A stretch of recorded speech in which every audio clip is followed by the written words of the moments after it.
창세기 10장. 노아의 아들인 셈, 함, 야벳의 족보는 이러합니다. 홍수 후 그들에게 아들들이 태어났습니다. 야벳의 아들은 고멜, 마곡, 마대, 야완, 두발, 메색, 디라스입니다. 고멜의 아들은 아스그나스, 리밧, 도갈마입니다. 야완의 아들은 엘리사, 달시스, 기띔, 도다님입니다. 이들에게서 해안 민족들이 여러 땅으로 퍼졌으며 각각 언어와 족속을 따라 민족을 이뤘습니다.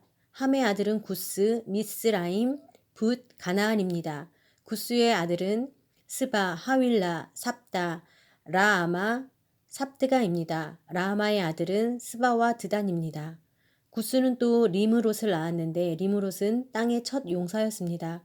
그는 여호와 앞에서 강한 사냥꾼이었습니다.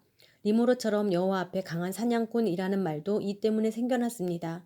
그의 나라의 시작은 시날 땅에 있는 바벨, 에렉, 악갓, 갈레였습니다. 리므롯은 이 땅에서 아시리아로 나가 니느웨, 르호보딜, 갈라를 세웠고 니느웨와 갈라 사이에 레센을 세웠는데 이것은 큰 성이었습니다. 미스라임은 루딤, 아나밈, 르하빔, 납두힘, 바스루심, 가슬루힘, 갑도림을 낳았는데 블레셋은 가슬루힘에게서 나왔습니다. 가나안은 맏아들 시돈과 헷을 낳고 여부스 족속, 아모리 족속, 기르가스 족속, 히위 족속, 알가 족속, 신 족속, 아르왓 족속, 스말 족속, 하맛 족속을 낳았습니다. 그 후 가나안의 족속들이 흩어져 나갔습니다. 가나안의 경계는 시돈에서 그랄 쪽으로 가사까지 그리고 소돔, 고모라, 아드마, 스보임과 라사까지였습니다. 이들은 함의 자손으로 종족과 언어에 따라 영토와 민족별로 갈라져 나갔습니다. 셈에게서도 자손이 태어났습니다. 그는 에벨 자손의 조상이었으며 야벳의 형이었습니다. 셈의 아들들은 엘람, 아수르, 아르박삿, 룻, 아람입니다. 아람의 아들들은 우스, 훌, 게델, 마스입니다. 아르박삿은 셀라를 낳았고 셀라는 에벨을 낳았습니다. 에벨에게서 두 아들이 태어났는데 하나의 이름을 벨렉이라고 했습니다. 그의 시대에 땅이 나뉘었기 때문입니다.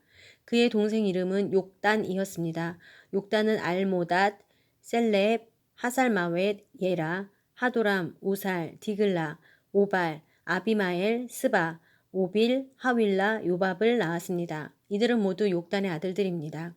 그들이 살던 지역은 메사에서부터 스바를 가로지르는 동쪽 산간지대까지였습니다. 이들이 종족과 언어와 영토와 나라에 따라 나뉜 셈의 자손들입니다. 이들은 족보와 민족에 따라 노아 자손의 족속들입니다. 이들로부터 홍수 이후에 민족들이 땅 위에 퍼져나갔습니다. 11장. 당시 온 세상에는 언어가 하나였으며 같은 말을 썼습니다. 사람들이 동쪽에서 와서 시날 땅에서 평원을 발견하고는 그곳에 정착했습니다. 그들이 서로 말했습니다. 자, 우리가 벽돌을 만들어 단단하게 굽자. 그들은 돌 대신 벽돌을, 진흙 대신 역청을 사용했습니다. 그리고 그들이 말했습니다. 자, 우리가 우리를 위해 성을 쌓고 하늘까지 닿는 탑을 쌓자. 우리를 위해 이름을 내고 온 지면에 흩어지지 않게 하자. 여호와께서 사람들이 쌓는 성과 탑을 보시기 위해 내려오셨습니다. 그리고 여호와께서 말씀하셨습니다.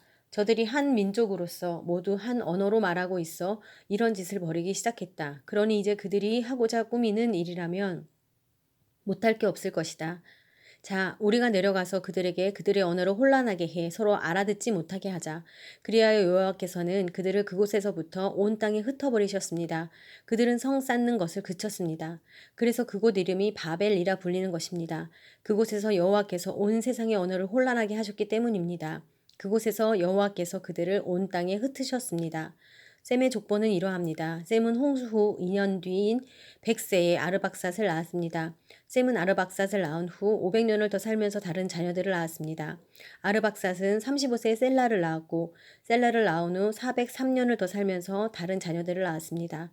셀라는 30세에 에벨을 낳았고 에벨을 낳은 후 403년을 더 살면서 다른 자녀들을 낳았습니다. 에벨은 34세에 벨렉을 낳았고 벨렉을 낳은 후 430년을 더 살면서 다른 자녀들을 낳았습니다. 벨렉은 30세에 루우를 낳았고 루우를 낳은 후 209년을 더 살면서 다른 자녀들을 낳았습니다. 루우는 32세에 수룩을 낳았고 수룩을 낳은 후 207년을 더 살면서 다른 자녀들을 낳았습니다. 수룩은 30세에 나홀을 낳았고 나홀을 낳은 후 200년을 더 살면서 다른 자녀들을 낳았습니다. 나홀은 29세에 데라를 낳았고 데라를 낳은 후 119년을 더 살면서 다른 자녀들을 낳았습니다. 데라는 70세에 아브람, 나홀, 하란을 낳았습니다. 데라의 족보는 이러합니다. 데라는 아브람, 나홀, 하란을 낳았습니다. 하란은 롯을 낳았습니다. 하란은 자기가 태어난 갈대아의 우르에서 자기 아버지 데라보다 먼저 죽었습니다. 아브람과 나홀은 장가를 갔습니다. 아브람의 아내의 이름은 사레였고 나홀의 아내의 이름은 밀가였습니다. 밀가는 하란의 딸이었으며 하란은 밀가와 이스가의 아버지입니다. 사레는 아기를 낳지 못해서 자식이 없었습니다. 데라는 자기 아들인 아브람 그리고 자기 아들 하란의 아들인 손자 롯 그리고 자기 아들 아브람의 아내이자 자기 며느리인 사레를 데리고 함께 갈대아의 우르를 떠나 가나안으로 향했습니다. 그러나 그들은 하란에 이르러 거기에서 살게 됐습니다. 데라는 205세까지 살다가 하란에서 죽었습니다.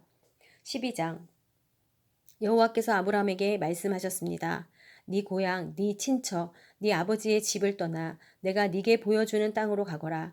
내가 너를 큰 민족으로 만들고 네게 복을 주어 내 이름을 크게 할 것이니 네가 복의 근원이 될 것이다. 너를 축복하는 사람에게는 내가 복을 주고 너를 저주하는 사람에게는 내가 저주하리니 땅의 모든 족속이 너로 인해 복을 받을 것이다. 그리하여 아브람은 여호와께서 말씀하신 대로 떠났습니다. 롯도 아브람과 함께 갔습니다. 아브람이 하란을 떠날 때 나이는 75세였습니다. 그는 아내 사레와 조카 롯과 그들이 모은 모든 재산과 하란에서 그들이 얻은 사람들을 데리고 가나안 땅을 향해 떠나 가나안 땅에 이르렀습니다. 아브람이 그 땅을 지나 세겜 땅 모래의 큰 나무 앞에 이르렀는데 당시 그 땅에는 가나안 사람들이 살고 있었습니다. 여호와께서 아브람에게 나타나 말씀하셨습니다. 내가 네 자손에게 이 땅을 주겠다. 아브람은 여호와께서 자신에게 나타나신 그곳에 제단을 쌓았습니다. 거기에서 그는 베델 동쪽에 있는 산으로 가서 장막을 쳤는데 그 서쪽에는 베델이 있고 그 동쪽에는 아이가 있었습니다. 거기에서 그는 여호와를 위해 제단을 쌓고 여호와 이름을 불렀습니다. 아브라함은 계속 이동해서 네겝으로 나아갔습니다. 그 땅에 흉년이 들었습니다. 기근이 심했기 때문에 아브라함은 이집트로 내려가서 얼마간 살았습니다. 그는 이집트에 들어가기 직전에 아내 사레에게 말했습니다. 보시오, 당신은 용모가 아름다운 여인임을 내가 알고 있소. 이집트 사람들이 당신을 보고 이 여인이 아브람의 아내구나 하며 나는 죽이고 당신은 살려줄지 모르오. 부탁이오, 당신이 내 여동생이라고 해주시오.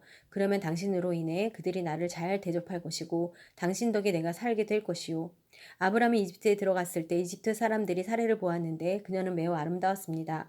바로의 신하들도 그녀를 보고 바로 앞에 와서 칭찬을 했습니다. 그래서 사례는 바로의 왕실로 불려 들어갔습니다.